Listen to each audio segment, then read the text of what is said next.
Hey everyone, it's Sam back once again, and we've got another unboxing for you, and this time we're going to be unboxing the Samsung Galaxy Discover.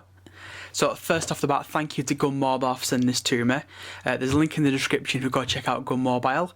They sell a lot of SIM-free phones, obviously tablets, and all that kind of good stuff, so go check those out. Also a link for their Twitter account as well. Anyway, let's get into it. The Galaxy Discover. So what I'll do is I'll cut into the box and we'll explain as we're going through it what it's all about. So just cut across here first.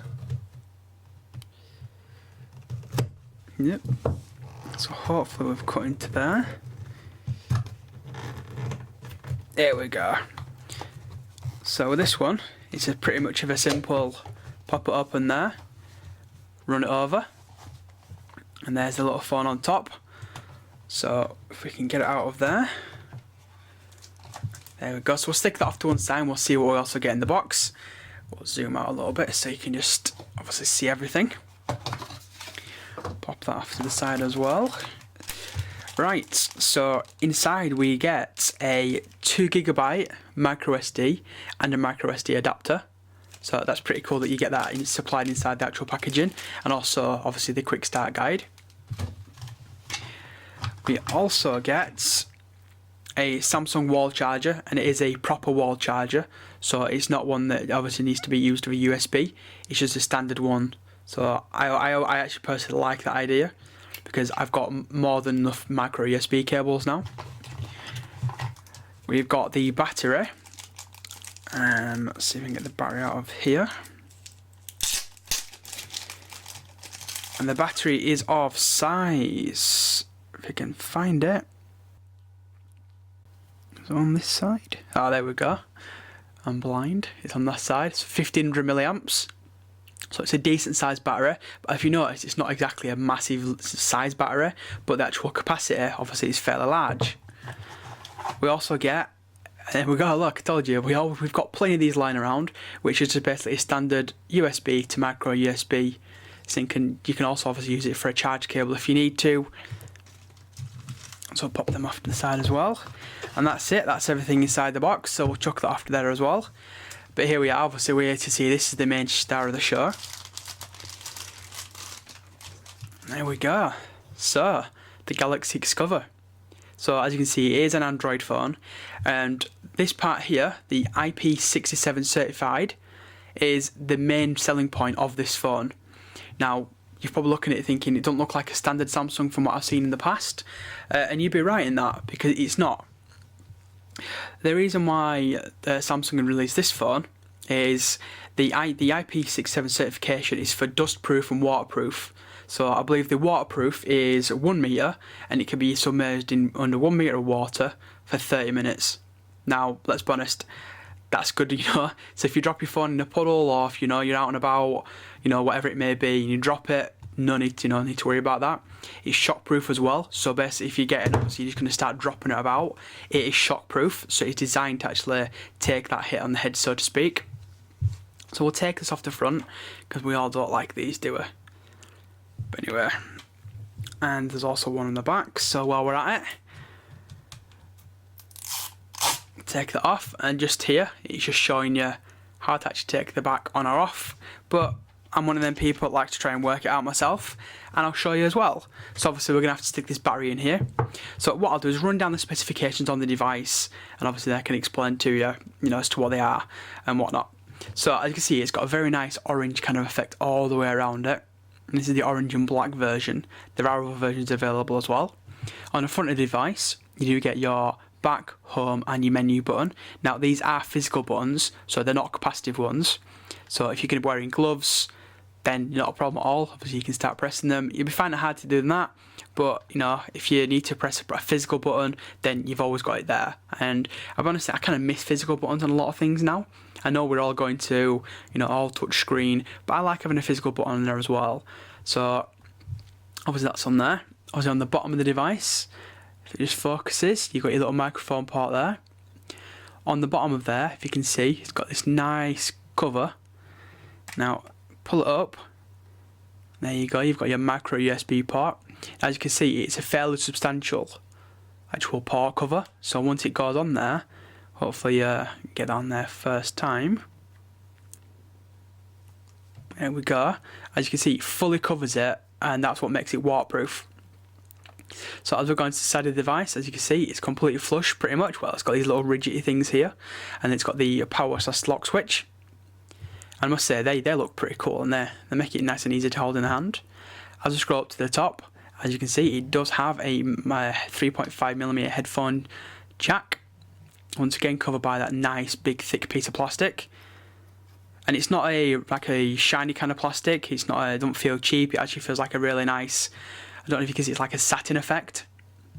So I said, going all the way up to the top, going all the way around and over. We've got our volume up and down, and again these little grooves here.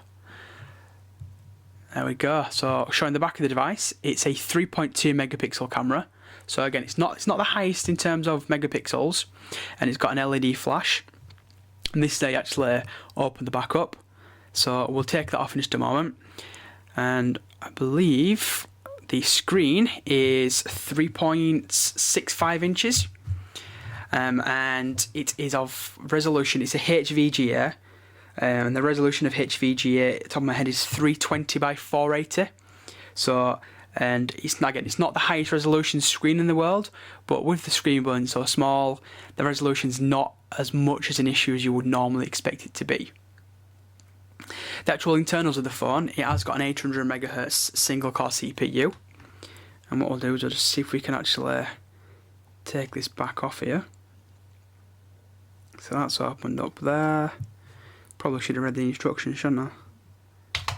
Ah, there we go. There we go. Nice and easy to actually take off. I just didn't want to break it. Obviously it's a rugged phone, but you know, we're still a bit worried about them. So bang that into the back of there, and I think it's straightforward. Stick it on at the top. I'll just do it so you can see it. Push it down. As you can hear it, it's all clicking into position. And then basically use your thumb again there. You can see that there. It's got your lock and your unlocked one. So we'll put it into the lock position, which is now fully locked into there. And as you can see, it's all fully clean closed. It's all closed on the back, so no water can get into there. So what I'll do is I'll turn on the device, and we'll show you the boot for the first time. So as I was saying, it's got an 800 MHz CPU inside it, and it's also got 512 megabytes of RAM. So when in terms of your specifications, it's not your latest and greatest. It's basically what you call as like a mid-range Android phone. You know, it's kind of on par and as fast as, like, let's say some of the other phones out there that were out there at the time. Let's say the HTC Desire, the Motorola Defy. Now they were only running 1 GHz CPUs, but don't let that put you off, because again, the actual CPU inside this one is very optimized for what it actually is. The actual screen itself is a standard LCD. So obviously we've got your standard kind of Android setup. So we'll touch him to go. We'll connect to Wi-Fi. So I'll just connect to my Wi-Fi network, and I'll be right back in just a sec. Right, so welcome back. So obviously now I'm actually connected to the Wi-Fi network. So we'll go to the next setup. It's now going to obviously want me to log into a Google account. Give you a better look on that. So once again, I'll sign into a Google account, and I'll come right back again. So bear with me for another second or two. Right, so obviously we're logged into there now. So basically it's going to ask us for do you want to use Google location? Yes, we do. And back up and restore. Do you want it to restore everything and back it up and all that? Once again, it's something I recommend doing personally. So what it's doing now is backing up and restoring the current device. And here we go. So our Google account is now linked to the phone, so we'll finish the setup. So it's going to ask us for the time, so we'll do automatic. Always makes it nice and easy for us. And I believe now it should be jumping into TouchWiz. And here we go. So yes, it is running TouchWiz. And we will go into the settings. We'll just turn up the brightness so you can see it properly on here. Hopefully that comes off better on the screen now. Yeah, it looks a little better on my camera just there. So looking at it, I believe it is running Android 2.3. But what version? Is it 2.3.6? So it is running a nice new version of Android. It's obviously not running Ice Cream Sandwich, but obviously on this kind of phone, I'd probably recommend keeping it to Android 2.3 Gingerbread, because you don't really need, an Ice Cream Sandwich and something like this, my opinion, obviously. And here we go. So the actual phone itself, obviously I didn't show in the back, it can take a micro SD card up to 32 gigabytes.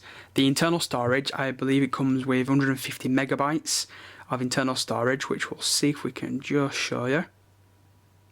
Yeah, so available space is 156 megabytes. Obviously banging a micro SD card in there, and you go up to 32 gigabytes, so it gives you the freedom to expand if you do want to. And I'd say it comes with TouchWiz, and I believe obviously this is TouchWiz 4. So it's the one that's on, let's say, the Galaxy S2 and all the newest Samsung phones at the moment. And as you can see here, it's very fluid, just like you will see on pretty much every Samsung phone that I've personally used out there at the moment. So yeah, I mean, this has just been a quick unboxing. Well, it's been a long unboxing, and it's the first look at the Samsung Galaxy Xcover. I'm pretty excited to actually get this one because it's a bit of a different phone. It's not something that I've thought about, personally getting myself in the past, but it does have its plus sides. Obviously, it looks pretty damn cool, but the main thing is that you can submerge it in water. Now, I know a lot of people are thinking, why would I want to submerge it in water? Well, you don't buy it to submerge it in water, but this is kind of designed for like the workman that wants a smartphone, but don't want to run the risk of dropping it. So let's say they buy a Galaxy S2 or a HTC Titan or an iPhone, whatever it may be. If they take that on the job and they drop that, let's be honest, 9 times out of 10 you're going to be breaking your phone and buggering it up straight away. Take this with you, drop this bad boy. Again, it's all designed shockproof, waterproof, dustproof. You can't say no fairer than that. So that's it. If you've got any questions with regards to it, to do, hit me up down below. I'll be doing some tests upon it, so I'll be doing some water tests, to show you what it looks like, submerged in water, using it within the water as well. And obviously come up with my full review, showing you some, detailed videos on it as well. Pretty much what I normally do. Anyway, people, I'm going to finally get off. Thanks for watching, and stay tuned for more, because I've got quite a few videos on the way. Anyway, see you next time. Cheers.